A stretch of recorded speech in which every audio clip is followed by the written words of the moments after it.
This is Talk to Me. Your host, Joshua Toomey, bring you epic rants, anecdotes, and interviews with heavy hitters from hardcore A new life begins!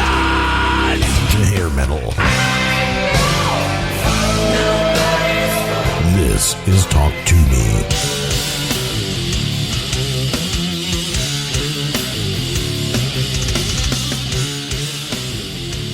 What is up, congregation? Welcome into Talk to Me, episode 235. The guest this week is the great Clint Lowery of Sevendust. He is on to talk about his solo album, God Bless the Renegades, which will be out January 31st, 2020 via Rise Records. We talk about what took him so long to put out a solo album under his own name. In the past, he's done Hello Demons Meet Skeletons, Call Me No One, and various other projects under a band name. This one is just Clint Lowery, and it's going to be out January 31st, 2020, and we will hear a track off that after the interview. We also talk about, what he did on the solo album. He pretty much played everything on here, but a huge special guest on the album is Wolfgang Van Halen, and Wolfgang's been in the news a lot lately, talking about that great picture of his dad taking a photo of a Tool fan and all that good stuff, and I think he also defended Billie Eilish when she said she had never heard of Van Halen before. But back to Clint Lowery, and we talk about his time away from Sevendust and what that kind of meant to him, kind of going back into Sevendust. And we also talk about his time living in Louisville. I was recently a guest on the Good Company podcast, episode 1. I did not realize it was going to be episode 1.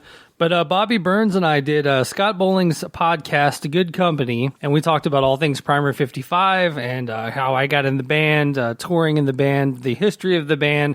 It was a fun show and very well done, and producer Chris Sinzak did a great job over there at the Good Company with Bowling podcast, so make sure you check that out, and maybe some hints at maybe some Primer shows in 2020 for the 20th anniversary of Introduction to Mayhem. But yeah, Scott did a great job. Bobby was in good spirits, and good to talk to him. Always great to catch up with Bobby Burns. So yeah, episode 1, Good Company podcast. Check it out. And let's hear a little word from Scott Bowling. My name is Scott Bowling. I have a show called Good Company. Good Company is a show where we film artists in the rock genre, and we talk about their first record all the way to where they are now.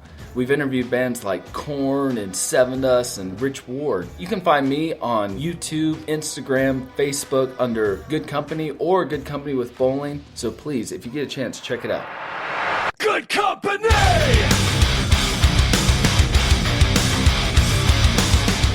All right, guys, make sure to check out Good Company with Bowling. Make sure to check out the podcast. Make sure to check out the YouTube channel, all that stuff. Let them know that the Talk to Me podcast sent you. Let's talk about the Talk to Me t-shirts real quick before we get into the interview with Clint Lowery. Got some of these left over. Thank you so much to everyone out there that's already purchased a shirt. $25, free shipping. And for the month of December, what I will do is for every shirt sold, $5 of that will go towards supplies for a local animal shelter here in Louisville, buy the blankets and all that stuff and the chew toys and all that stuff. So if you buy a Talk to Me t-shirt right now in the month of December, Christmas present, if you got a friend that likes Talk to Me, buy him a shirt. Support the show, $25 free shipping, and like I said, $5 of that will go to a local animal shelter. And we'll get some blankets for the puppers, and we'll have some good times doing that. If you would like a shirt, there's a couple of ways you can order them. PayPal.me/talktome. Send $25 there. Give me your address, your name, and your shirt size. We'll get that out to you there. There's also a link on eBay. Just order through eBay and throw in your shirt size there, and I will get one out to you too. So there's two ways to do it. eBay, if you want to do it the old-fashioned way, the paypal.me/talk-to-me if you want to do $25 with the name, address, and shirt size there. And once again, $5 will go to a local animal shelter. So let's get into some classic Sevendust here. Let's talk to Clint Lowery, check out some of the solo stuff, and then I will talk to you guys momentarily.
I don't know if that looks for me.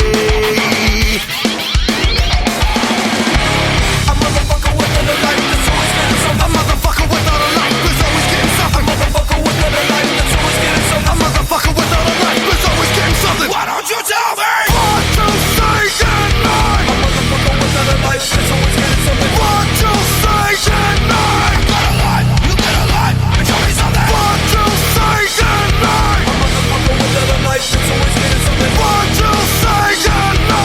You got a life, you got a life, and show me.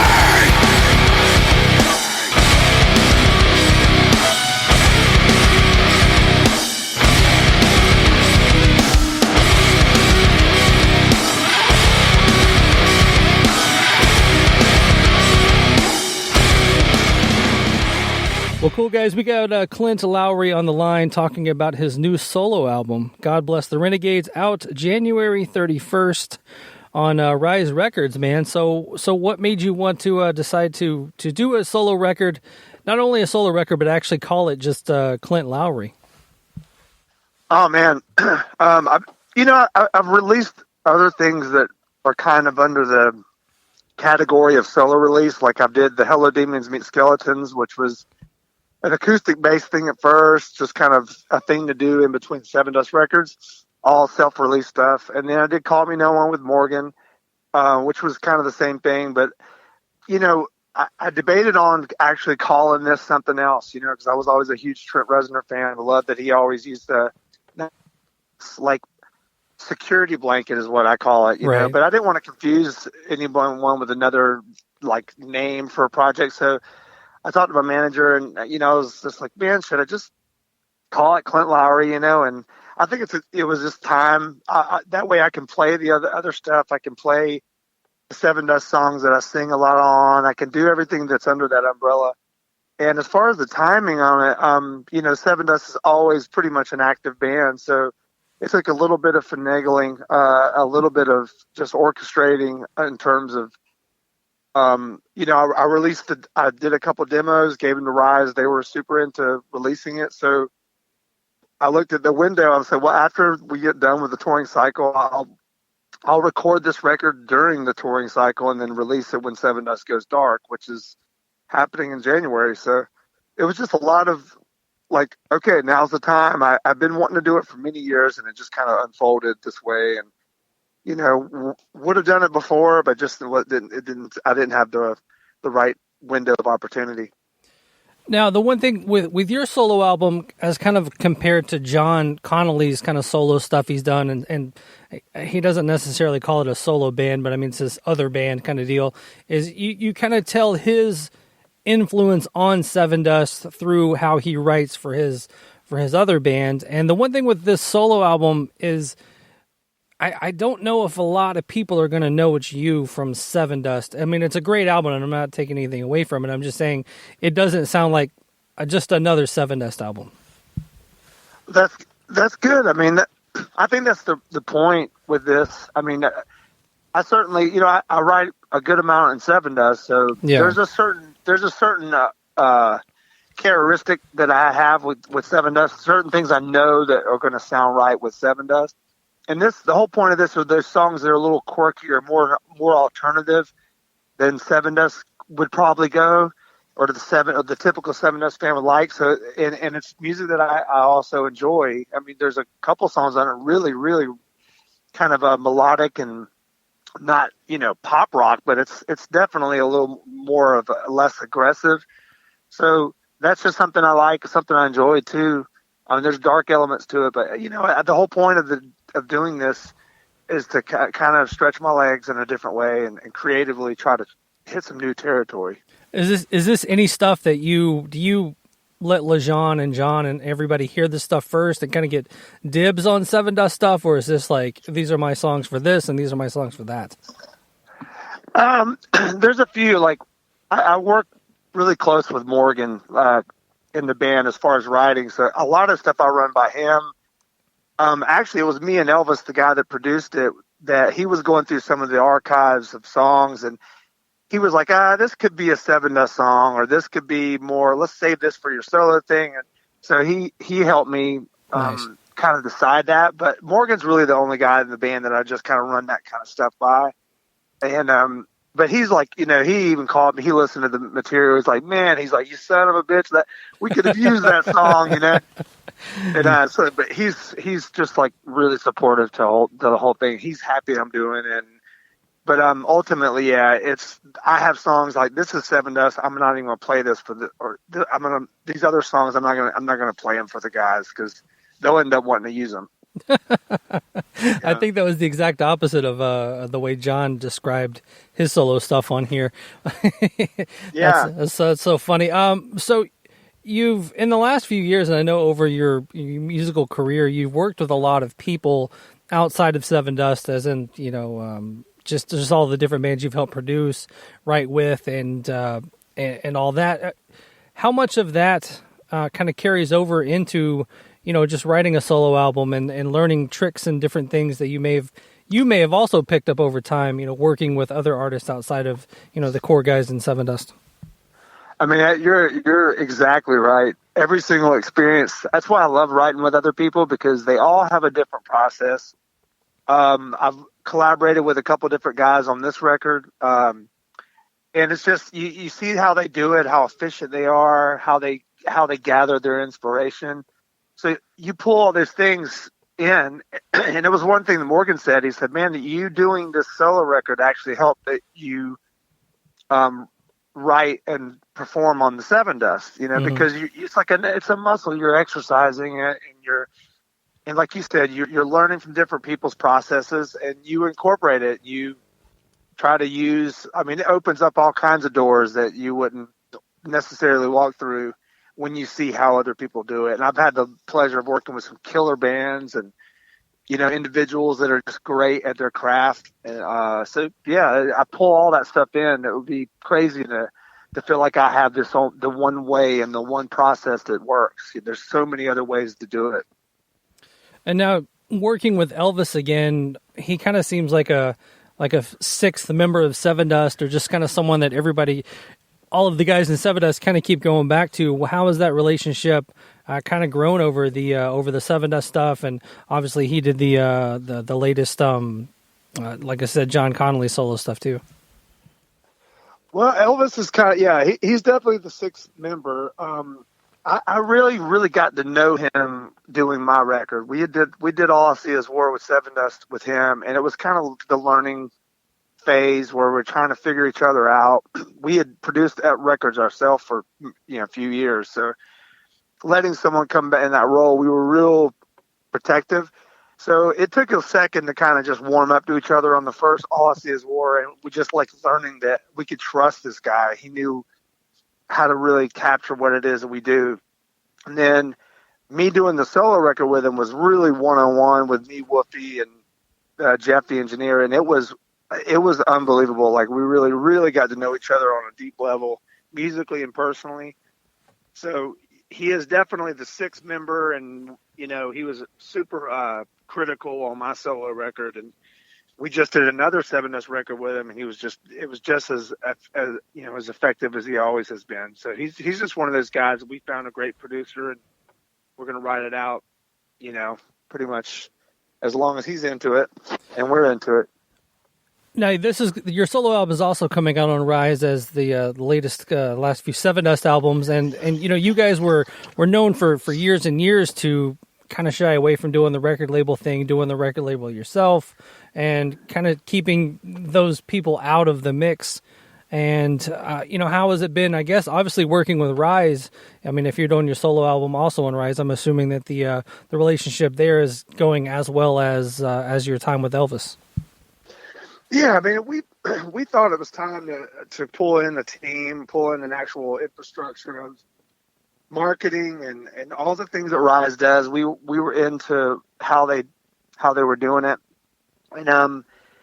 and all the labels, they all have a way of presenting bands, and their ideas seem a little fresher than the others, and so it's been a good partnership. They let us do what we do, but at the same time they inject a sense of youth into it. They really understand the new way that music is presented in the digital age, and so we knew we needed a partner that would be able to help us figure out a way to kind of rebrand the band and just kind of just re-up everything, level up on the way that we present ourselves, the video content, everything all around. So they've been great at that.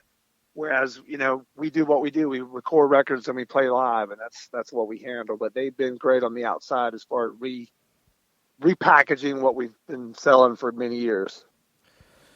And I did see that your name has kind of popped up on at least one festival. Are you planning on doing extensive touring with this, or is just kind of like as popping up on some festivals here and there? How are you going to do that?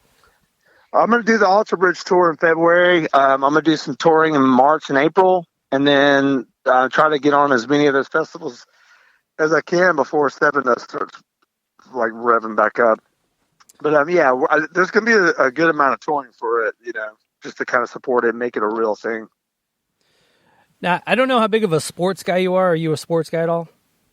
I enjoy watching sports and athleticism, but I don't have like teams and stuff like that. Well, there was. Go ahead. No, go ahead. No, I was just going to say, and this kind of relates to Sevendust more than a solo thing, but there was a guy talking the other day about how he got cut from an NFL team, and as soon as he got back on an NFL team, he was like, "There's no way you're going to be able to cut me again," kind of deal. I'm going to work harder than everybody, be the first in the door, all that stuff, and it kind of made me think about your time. You're the one guy that stepped away from Sevendust for a while, and kind of coming back in. I guess being out of it, did it make you understand how great it was? Once you got back in it, and you're like, we're going to do this right now that I'm back in it. I tell them all the time, being away from the band was a great way to just understand and appreciate what the formula is and what we've accomplished as a brand and a band. And it's a unique situation to be able to step out of it. And I really wish everyone in the band could do some sort of project on the outside just so they can feel what it's like. And the humility, I experienced a tremendous amount of humility outside of Sevendust, because when you step off the train, it's like, oh man, it's a tough world out here when you don't have that culture that you've built with Sevendust. But, I also believe that, life goes on outside of it too. So that's why I don't have any fear of doing these things on the outside. I think it's important. We've had a tremendous run at Sevendust, and we'll continue on. But I like to believe that there's other things in life. I do this show out of Louisville, and there was always, when I first moved here in the early 2000s, some people were saying you lived here for a little bit. So what were you doing up here? And then why didn't we hang out? I know that is I was there. I left Louisville around 2006. Okay, yeah, I got here in 2004. So okay, yeah, we could have hung out. I was in a bad, dark place when I lived in Louisville, but I enjoyed that place. I had a relationship there. I lived there I had another life that happened there, kind of unraveled, and then I've pulled my life together, and now have a wife and kids here in St. Louis. But I love Louisville, man. I was just there. I filmed the Kings video there. Oh, did you? Wow. Yeah, with Max Moore. Yeah, I'll have to look at that again. I actually just watched it, but I'll have to check it out again and see if I know some of the landmarks around there. So putting out some videos and stuff for this. I mean, are you going to continue doing as many videos as you can, or are you going to just do a couple single type things, or in this new world of YouTube and sharing videos, is that something you want to do more of? Yeah, I mean, Rise has been very adamant about getting the proper content for this. So there was a new video that went out with God Bless the Renegades today. There'll be another one for another song that will happen before the release. So there'll be 3 videos and all just kind of cool and a cool way to kind of let people know what this is. The content is really exciting to have because it's really proper and it tells an extra level, element of the meaning and all that stuff. So I love the videos being attached to the songs. So there's going to be there's a couple more songs that'll come out before the record is done and released officially. So yeah, I love that content. Now, the one person that was also involved in this solo album was Wolfgang Van Halen, and I know that he did some stuff. I believe I'm going to get my bands mixed up, but I believe he did some stuff with Tremonti or Mark Tremonti and Elvis, and I know that kind of he's kind of in that circle too. How did you come across Wolfgang, and how did you guys meet? I met him years ago at Van Halen show, and actually I met him. He had played. I rehearsed some HDMS stuff at his house. Became friends with him many years ago, and he's a monster drummer. And he did a solo record with Elvis. I heard the solo record and fell in love with it. He drummed on it, so I just really want to capture what he had. And he lent his expertise, man, to the record. He played drums, he played bass on about 6 songs, and he is just an incredible talent. I mean, look at the bloodline he comes from. Right. But he, in his own right, he's a crazy good singer. He's a crazy good guitar player, bass player, drummer. So, like, not only does he have, like, the ability, those are huge shadows to fill, but he can do it all, man. He can play drums, amazing. He can play guitar, incredible. Sings great. So he got all of it. Nice. So is he one of those dudes that just kind of picks it up and goes with it, and probably could pick up any instrument and play it, or is he just like he's just one of those natural talents that almost probably piss you off? Yeah, he's got it, but he's cool about it too. He's not arrogant about it. He's just like very humble, but he can throw it down when it needs to. I mean, he's just got it. And with the live band, who's going to be in the live band? Do you have that set up yet, or do you even know? Yeah, I got this guy Ryan Bennett. He played with Tremonti for a while. He played with my brother's band, I Empire, a couple years back. I got a guy named John Jordan, which is the singer guitar player for this band called To Whom It May. They're incredible. He's an awesome singer songwriter. So he's going to come out with me for a while and take a break from his band, and just those 2 guys. I may have a bass player, but right now we may run some bass on track and just kind of do a 3-piece. But I think I might get a bass player. Yeah, as a bass player, man, you can't do that. You got to have the live bass player. I saw a band do that not too long ago, where they, check the guitars, like, the guy on stage, and check the other guitar, and then all of a sudden they're like, check the bass, and the drummer hit play on hit the space bar on the computer. I was like, no, we're a dying breed. No, man, bass player is important, but for this, it's like trying to be lean and mean, and it's just another person, so it's like the bass, there's a lot of synth and stuff on it. So if I was going to be able to get away with anything, it would be that. But I'm with you, man. Bass is a huge thing. Well, if only you had a bass player in your family, you know what I'm saying? Yeah, I do. A couple quick things, and we'll get out of here on this. But it's funny, I had LeJean on, and you were a part of Still Rain, correct? Yes. Yeah, I loved his line about Still Rain. He was like, if you wanted to go where the girls were in Atlanta, you went to a Still Rain show. Was that the case? I mean, I guess that was the case back in the day. We were, that was the era of the long hair and playing, shirtless and all these weird things we did. But that was actually that was the place where the girls went, but that was all the musicians in that band were top notch. Mm-hmm. Everyone was serious about their craft. So it was one of the best bands I was ever in terms of across the board. Everyone was great players. All right, man. Well, let's finish this off with one of the tracks that you've released off of here. Which of the singles so far would you like to play? Oh man, play "God Bless the Renegades," the new one. Anything behind the lyrics or anything in that one?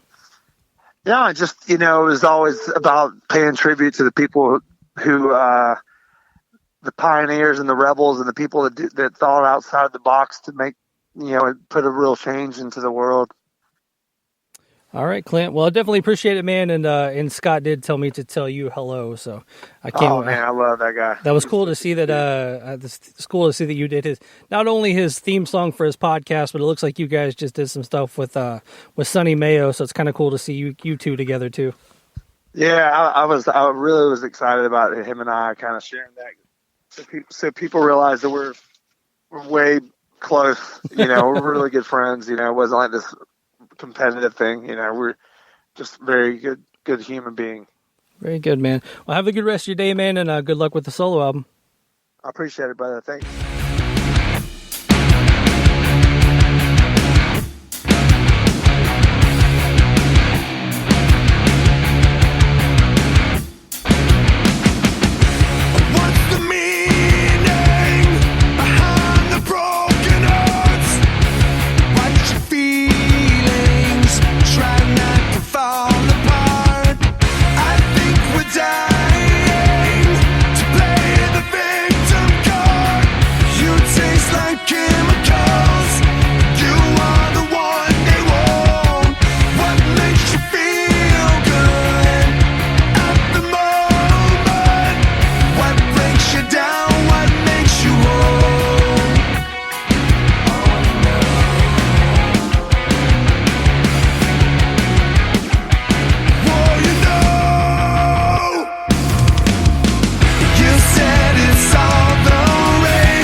right, huge thank you to Clint Lowery of Sevendust for coming on the show. If you guys are Sevendust fans, you can go back in the archives. Got a couple of interviews with John Connolly, interview with LeJean Witherspoon up there in the archive. So go check them out and support Clint. Great guest and great musician. And again, guys, check out the Good Company episode with me and Bobby Burns talking some primer. Go check out scottgoodcompany.com, merchlive.com. We didn't talk about them earlier, but if you want to talk to me t-shirts, that's who made them. Merchlive.com. Use the promo code TOME10 at checkout for 10% off your entire order. Yes, that is TOME10 at checkout for 10% off your entire order. Reach out to me if you want to talk to me t-shirts. And until next Thursday, I am Joshua Toomey, and this has been the Talk to Me podcast.